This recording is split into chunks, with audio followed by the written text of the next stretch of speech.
my name is Varsha Ravichandran. I'm a junior sustainability consultant at Turner and Townsend, and today we are joined by Kyla Campbell from Turner and Townsend.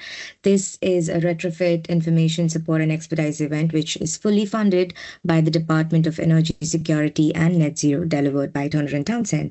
So this is a masterclass on embedding social value in retrofit projects. I will now hand over to Kyla to start today's presentation. Brilliant. Thanks, Varsha. So yeah, welcome everybody. So as Varsha said, my name is Kyla Campbell. So I do a lot of work in sort of our learning off within Rise, and I've also done quite a bit of work in terms of social value within Turner and Townsend and sort of what good social value looks like. So in terms of our presentation today, we're going to do a quick run through as to what is social value, talk a little bit about embedding and tailoring social value, and then we'll talk about how to create social value in procurement and through supply chains when delivering a retrofit project, touch upon social value in a project team, and then look at some mechanisms to support the delivery of social value before we finish off, and there'll be an opportunity for questions and a bit of a discussion if anybody fancies it. So firstly, in terms of what is social value? So social value essentially broadens the definition of value to include social, economic, and environmental outcomes. Notably, it aims to create these positive outcomes and sort of a place-based approach. So looking to create positive social, economic, and environmental outcomes for local communities, which may be sort of in close proximity to where, say, your retrofit project is primarily delivered. The Social Value UK organisation, which I think is soon to be Institute for Social Value, defines social value as the quantification of the relative importance that people place on the changes they experience in their lives. It goes beyond financial measures and considers the broader benefits to the community, environment, and individuals. Now, from my perspective, I think the really key part about this definition is the relative importance that people place on the changes they experience in their lives. One thing about social value, which I'll echo throughout today's presentation, is that it should be specific and responsive to the context in which you're looking to deliver it. And by that, we mean important to the local community where you're looking to create social value. So why is social value important? There are loads and loads and loads of benefits to delivering social value, but to just name a few and sort of thinking particularly in relation to retrofit, obviously through government funded schemes such as the Warm Homes schemes, it is government funded money that is supporting the delivery of sort of large scale retrofit. So by creating social value, we can create higher social and environmental return on those investments, which essentially comes from, is government funded, so it's public money. So that's a real benefit to social value. We're able to support the local economy through the creation of new employment opportunities, particularly, say, for local residents. And we're talking here about careers, not just jobs. As I'm sure we'll all be aware, there is a significant sort of skills demand within the retrofit market that will continue over the next 5 to 10 years, as predicted by lots of different organisations. And really, if we can support local people to sort of reap the benefit of that through the delivery of retrofit, that is an absolute win as far as I'm concerned. We're able to promote equality, diversity, and inclusion. So this is really touching upon equal opportunities, and it's about considering how we can sort of maximize social mobility and give entrance to markets and support and growth to those who may not have traditionally had such access. And then finally, we can support the health and well-being of residents through, lots of different ways, through increasing biodiversity, improving nature, green spaces that are accessible to local people. There's lots of different ways to improve health and well-being, sort of on a knock-on impact, instead of directly, sort of providing funding to improve local health networks, for example. So there's loads and loads of benefits to social value, and there's quite a few principles that come with social value to make sure that we are sort of truly creating social value, because I think social value is an evolving term, and we'll talk a little bit more about how social value has occurred. But this set of eight principles, as set out by Social Value International, are really key to help organizations make sure that what they're delivering is truly social value. So I won't talk through all of these, but I'll pick out some of my sort of key favorite ones. So firstly, thinking about involving stakeholders. So this is all about stakeholders informing what social value is created and how it's measured. And this comes back to the point about contextually relevant and responsive social value. And it's about making sure that the people who you're trying to create social value for have had an input in terms of what social value would be important for certain areas or groups, etc. Next, I would like to talk through being transparent. I think transparency is absolutely a really, really important part of creating social value. So to be transparent, you need to be able to demonstrate the basis on which decisions or analysis have been considered or completed. When you're delivering social value, it's really important that it's accurate and honest and truly reflects the value that's being created for a community. And allow stakeholders to feel that they are sort of seeing the real picture of the social value that's being created. So transparency is really key. And I think with social value, just like any other element of a retrofit project, there's scope for it to not go sort of exactly as planned and for you to encounter barriers that, may prevent you from being able to deliver maximum social value.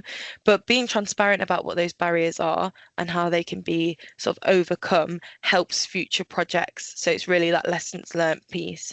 And that's why transparency is extremely key. Next, I just talk about being responsive. So to pursue optimum social value based on decision making, we need to make sure that the decision making we're basing it on is timely and supported by sort of a proper reporting of social value that's been created previously and also responsive to the needs of a community. So it's really about making sure that social value isn't just something you pick up at the start of the project and check box and then let it go to the wayside. It's about making sure that the social value you deliver is responsive to what you're doing throughout the project, and it's sort of a live asset within a project. So next I'll talk through where social value comes from. So here we've got a number of policy drivers. So the United Nations Sustainability Development Goals, also known as SDGs, which I'm sure you're all probably familiar with, are one of the first and most widely accepted and comprehensive frameworks for sustainability. And what the SDGs did was highlight the importance of social and environmental issues, such as poverty, well-being, and quality education. So this really brought this agenda to people's attention. And then after this, there was a steady movement towards social value, and there was the introduction of the Public Services Social Value Act in 2012. So the Public Services Act brought about an obligation to consider social value for public authorities or those who are commissioning services. So supply chain working with public authority, there is an obligation to consider social value, which when you think about it is, light wording in terms of what the actual action or requirement is there. But however, in itself, the significance of the act has, made it necessary for those commissioning services to question how their choices can secure broader benefits for the local area and stakeholders. And what this act has done is help normalise social value as an aspect of commercial activity and created a new level of consciousness around public sector supply chains.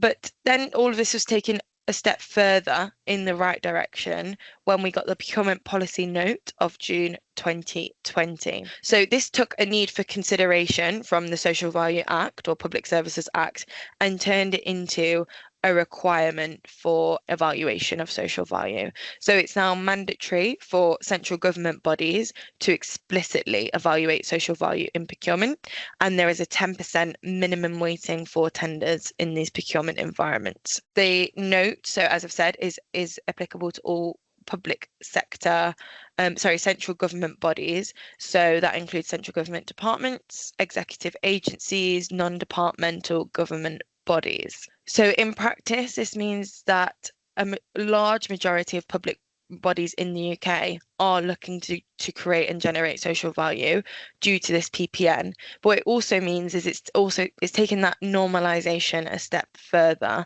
and we're seeing social value much more frequently within procurement and even within sort of private sector organizations who do not have a legal requirement to evaluate social value, but there's that normalization of consideration and want for a higher social return on investment. So all very positive, and I think it's quite a nice flow as we can see that the need for social values become more sort of specific. So in terms of social value frameworks then, social value frameworks are essentially tools to help deliver social value. So in 2021, the government launched a social value model to support government bodies to deliver social value through commercial activities. So it essentially sets out the government's priorities for social value. And central government organisations should use this model when sort of trying to create social value in procurement. It has a range of different sort of subdivisions within it, which I'll talk about a little bit more. But this model does lend itself for sort of qualitative over quantitative social value. It can be flexible and adapted, and I think it's a really good starting point if you're new to creating social value within a project.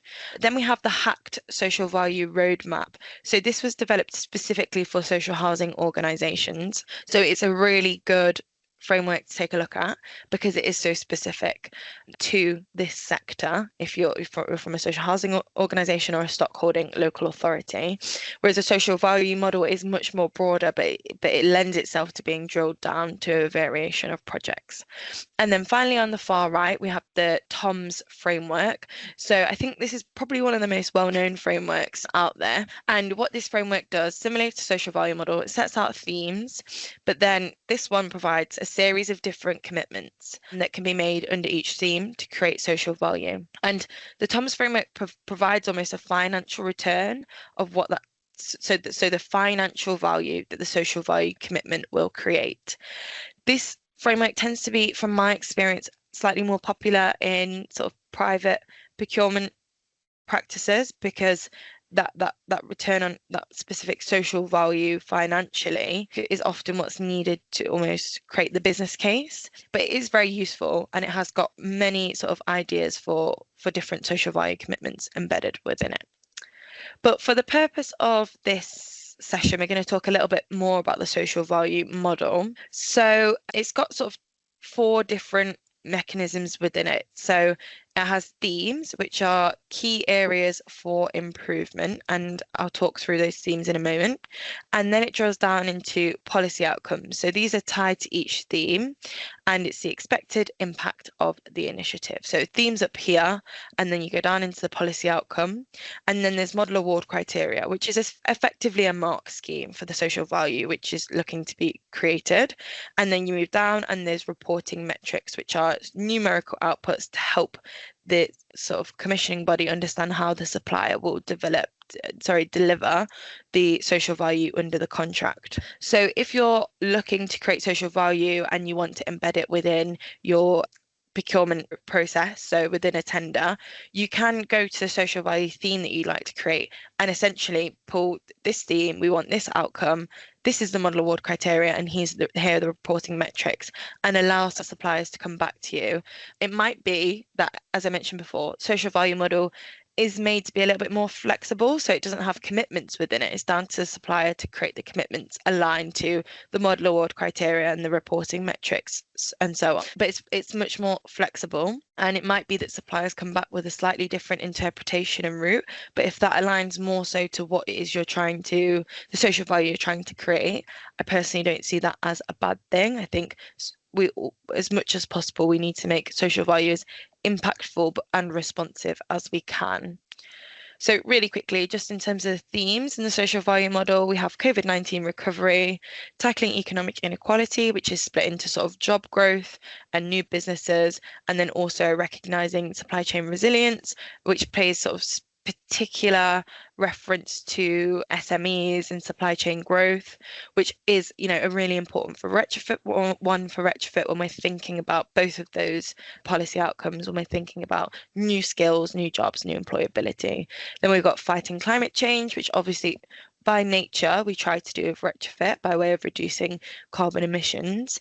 And then equal opportunity, again, as far as I'm concerned, a really important one for retrofit in terms of tackling workforce inequality, trying to give people from different groups who aren't necessarily represented in the supply chain to date an opportunity to have access to those careers, because that's what they are. And then we've got theme 5, which is well-being, all about health and well-being and community cohesion. So now I'm going to talk through embedding and tailoring social value. So what we have here is a bit of a process map, which I'll talk through in terms of sort of some of the key steps to create good social value in your retrofit project. So firstly, we've got understand the needs of your local community and area. As I told you, I would echo this throughout today's presentation. And certainly, I think, the social value we're creating needs to respond to those needs. If there aren't needs that it's meeting, where is the value? Next is to collaborate with stakeholders to agree those priorities.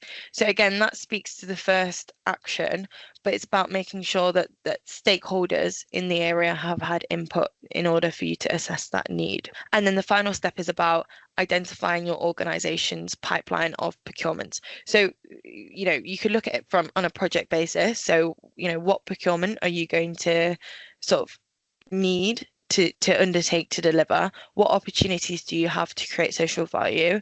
And also, what other procurements are happening throughout your organization? If you can get organizational alignment on social value, so sort of beyond just your retrofit project, that's where things are really starting to come together quite nicely, and you can make efficiencies and maximize value. If you think about it, if we think about, say, every single one of us on a call today, and I said, hey everyone, we're going to create some social value. You all go out for a day, pick one organization that you'd like to volunteer with and do 7 hours. Or that's one route, which I'm not saying is a bad route. Or you could look at it from the perspective, okay, everyone on this call today is going to club together and we're going to all put our thinking hats on and work towards one specific organization or 2 or 3 and use our time effectively and wisely to really create some significant benefits for said organization. I think it's that's sort of an analogy for the thinking that's happening here. If as an organization, your local area has these specific needs, you can club together sort of your social value you're creating through procurement to maximize the benefits created to respond to that need. So in order to do that, you ideally want some sort of social value strategy, plan, document that sort of sets out your priorities as an organization and is really clear about what that looks like for yourselves and sort of brings everything together. And then, sorry, we've got a slight repeat there in terms of identify your pipeline of procurements. But what you want to do is then pull that strategy through into your pipeline of procurements. And then you draw down on said strategy during procurement.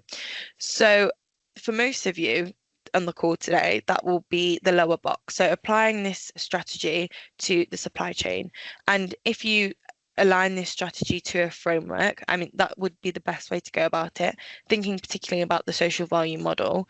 Then you have from the outset real clarity in terms of what you'd like your supply chain to deliver, and they have that clarity too, even from sort of pre-procurement stage if you're quite mature and a couple of steps ahead with this.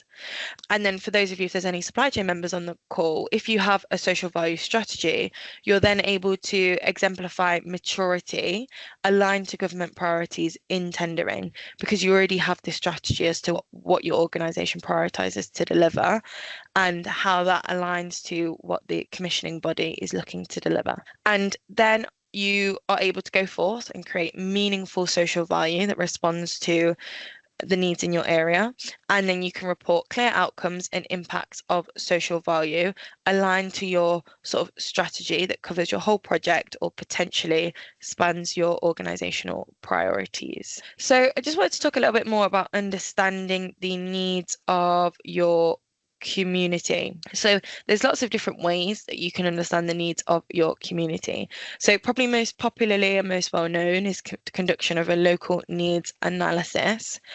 This is a formal analysis piece that's conducted, and you're essentially reviewing the needs of the community based on various data sets.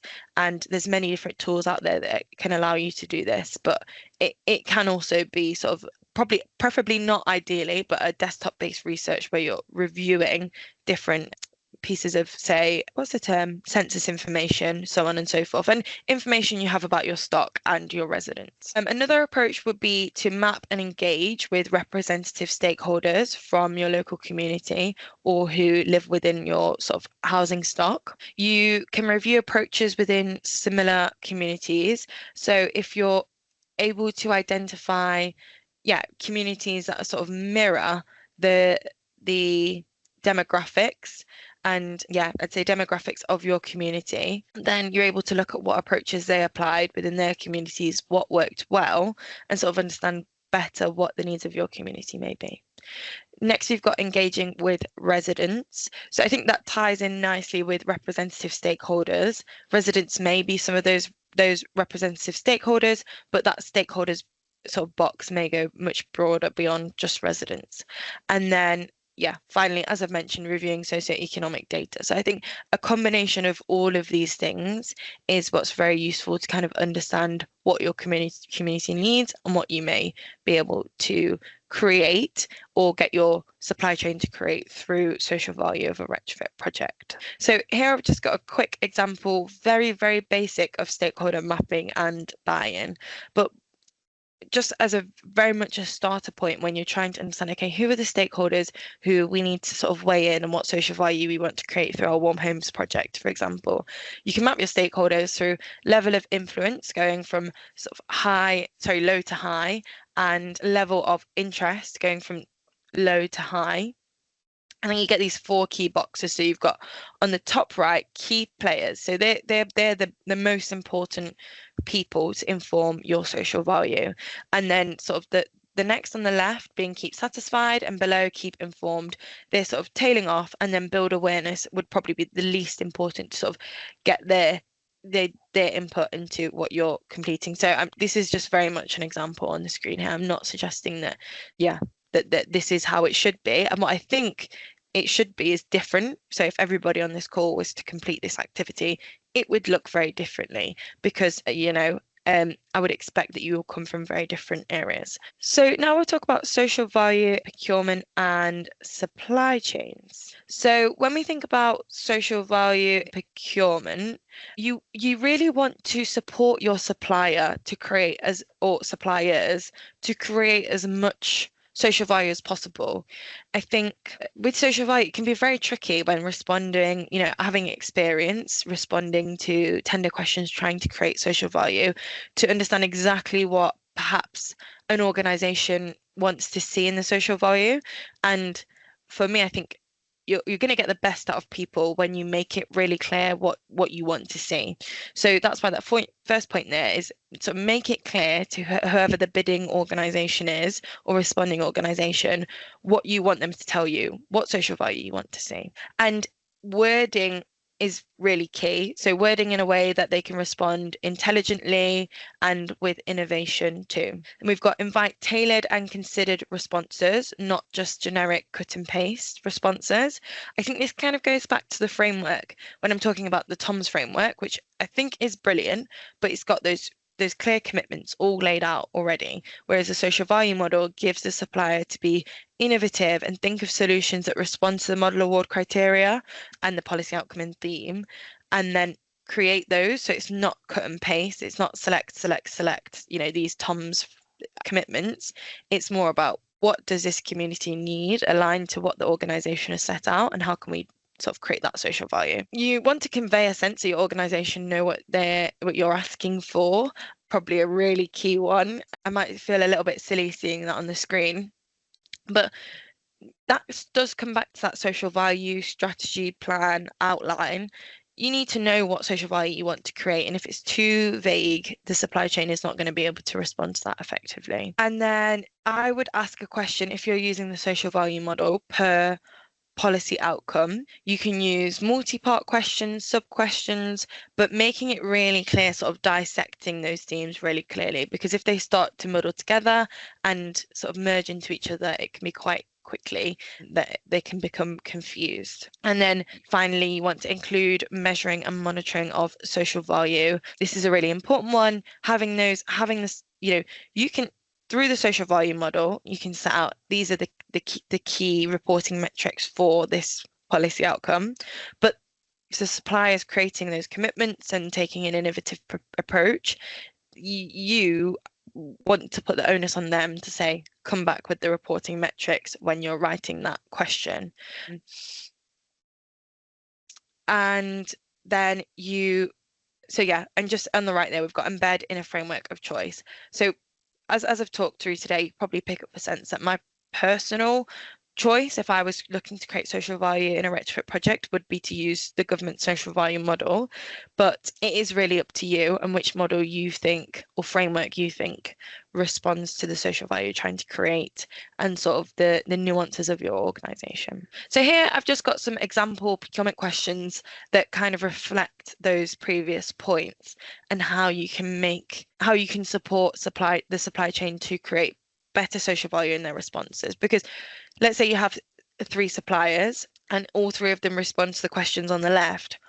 All 3 are going to have social value responses which create sort of lower quality social value than if all 3 had to respond to those on the right. So firstly, we've got, what is your organization's policy with regard to recruitment diversity? So social value is all about additionality. So asking about, an existing policy isn't going to create social value.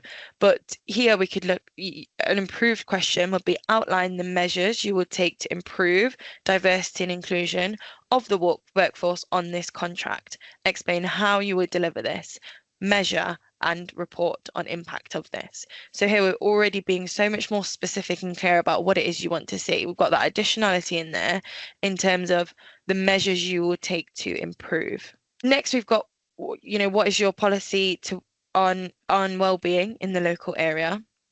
And an improved question would be outline the measures you would take to improve well-being of the local community and workforce during this contract. Again, with that final sentence about explain how you would deliver this, measure and monitor your impact. Small little sort of side note is one thing that's coming through a lot more within social value questions is how will you manage this social value? Because social value is something that needs to be managed. And lots of organisations now employ sort of social value managers to directly manage all the social value created across an organisation. But if you're writing these questions, I think that management piece is really, really important. And again, the final one just follows that same format in terms of outline what you will do, outline your commitments to improve this policy outcome area, and how will you monitor, report, measure and deliver this. So in terms of evaluating social value, there is a section on the social value model that supports organisations with the evaluation of social value. I think qualitative assessments can sometimes be overlooked within social value. Certainly under the social value model, there's sort of priority placed on sort of qualitative social value, so thinking about the quality over the quantity. And it's really important to think of it in that way, because when we look at social value too quantitatively, it doesn't mean much for the people we're creating social value for, because at the end of the day, they are people and communities and not numbers. You want your scoring methodology to be set out for suppliers so they can see clearly how their response is going to be evaluated, of course, and making sure that the method is appropriate. So the PPN 0620 says unnecessary burdens should not be placed on commercial teams or suppliers. So this is about making sure what you're asking for is reflective sort of the contract, and if you're using the TOMS framework, you can ask for a certain sort of financial value to be created in social value. So I'd probably say that's the one where that point applies more so. And then obviously you want to make sure you've got that 10% weighting. If you're a central government organisation, you have to do that. If you're not, you don't. But it is just sort of good practice to sort of put that 10% weighting on it to give social value that real importance that it needs. So next I'll just talk quickly through social value in the project team. So this is slightly different here. We're just thinking about as you're delivering your your retrofit project, what actions or what should you be considering to make sure that you've got social value flowing all the way through your project? So you're trying to create social value in procurement for communities and local people, but actually it's about looking internally. For I guess a lot of organizations, you might be recruiting for people to work in your warm homes team now, or you might be seeing high turnover through the project. And it's about how can you just create that extra bit of value within your team? So in terms of learning and development, you want to consider training opportunities that can improve job prosperity and development opportunities. So thinking back to that tackling economic inequality theme in the social value model. Obviously, well-being is extremely important. So considering how you can integrate well-being into your project so that it's programmatic and it flows throughout. So, is there, for example, a well-being hour that can be taken on a Wednesday or something like that, or just different well-being mechanisms that you feel your team would respond to? And all of these things, by the way, hope to improve your projects in delivery. If your team have strong well-being, obviously it's going to be work is going to be a more enjoyable environment for them if they feel that well-being is valued. Equal opportunities are extremely important. So it's about considering ways that you can embed principles of equal opportunities to your project team. For example, considering, career mentoring hours for individuals who come from diverse backgrounds to support them, to go on and have sort of future career prosperity. It's about recognizing barriers and doing what we can to mitigate those barriers for people who face said barriers. And then finally, we've got community and society engagement. So you can do sort of give back days to contribute to the community. It's really great for the project team because it's an outlet and it's a day out of the office, but it's also good for that resident engagement piece. If you're able, as say a local council delivering a retrofit project, able to go into the community and deliver, I don't know, a cleanup day, for example, and show the community that you're trying to help improve the area. It can help with sort of building of trust between yourselves and residents. And I would say, just on a point of social value altogether, social value, being able to show residents and local community that you're creating social value through your retrofit project is really key, because it does help build that trust, and it shows we're delivering this project, obviously, for a number of reasons to improve quality of living for those people who live in those homes. But there's an aspect of we're giving back through delivering this. And as I say, that can be really key to building trust. So a little bit more about learning and development, just some ideas. Training could include, domestic energy assessor courses, retrofit assessors, coordinator courses. If there's somebody in your team who's been in your team for a long time and knows retrofit like the back of the hand, why not have a retrofit coordinator in-house? Career development, yeah, it's about understanding what areas and roles the team want to progress in and using the project for opportunities for growth. So now we're going to finish off with delivering social value.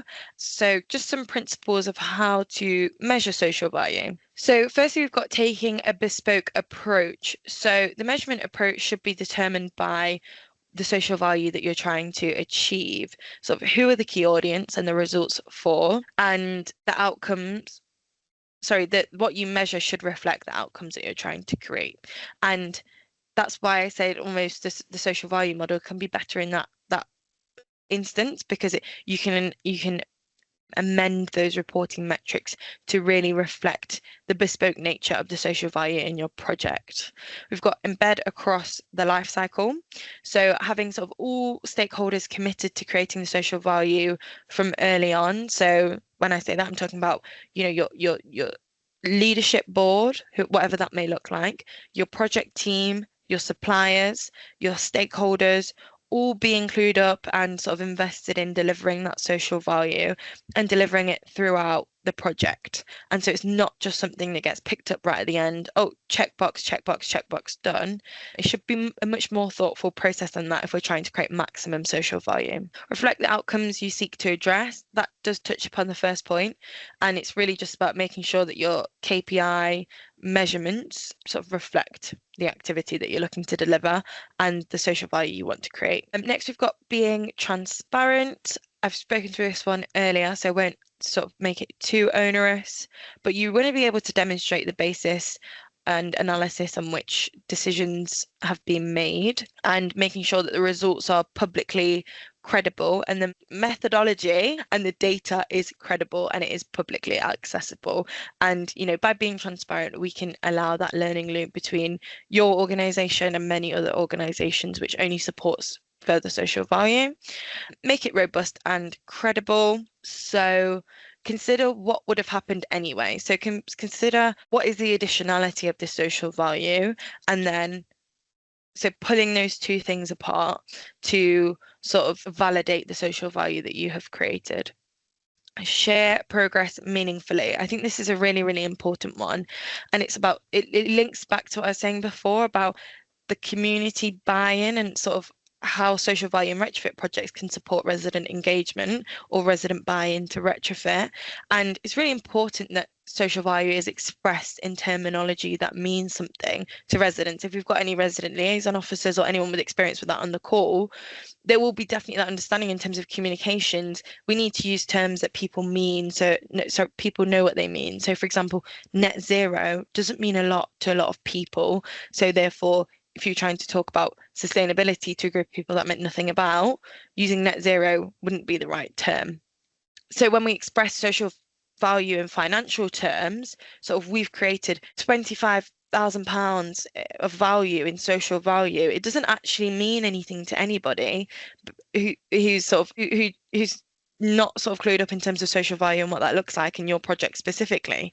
So it's much better to sort of think about how you can share that progress with local people and communities so that it means something to them. And then we've got driving future change. So your progress with social value in terms of what you're able to deliver, but also your setbacks and your considerations and your learning points should all be used to inform future decision making around social value.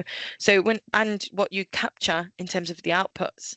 So we're not measuring social value just to measure it, but to be able to use it in the future through feedback loops to make future decisions on the basis of the information that has been gathered. So next, I'm just going to talk through what a social value delivery plan is. So this is something that I have experience of creating. So we're talking earlier about a social value strategy and high-level social value plan. That would, I'd say, is like a strategy plan. But what I'm talking about here is a delivery plan. And this is something that you can set out in. So if you're a tendering body on the call who's looking to deliver a retrofit project, you can set this out as a requirement for your supply chain. Say we'd like you to create a social value delivery plan. Or if you're a supplier, it could be an added extra that you sort of commit to in your social value response in that sort of procurement environment. But a social value delivery plan evidences how a supplier intends to create the outcomes that you as an organization seek to be addressed. So the onus should be put onto the supplier to create this plan. And some of the things that you might want to see included within this plan are governance. So who and how is a social value going to be created? Roles and responsibilities, what is the RACI there? Commitments and KPIs. So this is all about why we're delivering the social value, how the social value is going to be delivered and when will it be delivered, and then influencing stakeholders. How's that going to happen? How are you going to influence people in the project team or other suppliers to support you to create this social value? I think they're all sort of really key headlines. So this is sort of an activity that would be created post award. And what it does is it's a route for the supplier to sort of consolidate those social value commitments and the social value that's going to be created. And it gives yourselves, if you're a local authority or social housing provider, something robust to expect to see.